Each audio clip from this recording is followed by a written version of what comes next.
Bu somsani qachon qilsam har doim rahmat eshitaman. Hammaga juda ham yoqadi. Va sizlarga ham retseptini aytmoqchiman. 1 kilo unga 200 gram margarinni uqalaveramiz va puymirkini shunaqa 45% qaymog'idan bitta idishini solib, ozgina raziyatli solib, yumshoq qo'lga yopishmaydigan xamir qilamiz va xolodilnikka shunaqa dumaloq qilib bo'lachalarga solib, xolodilnikka yarim soatga jo'natamiz.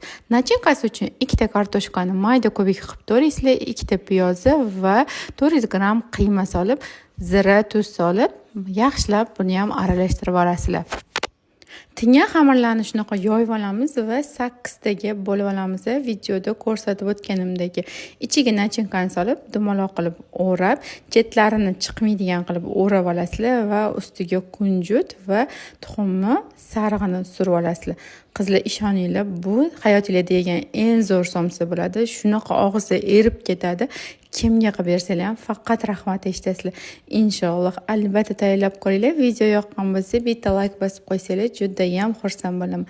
Rahmat hammaga qizlarjonlar.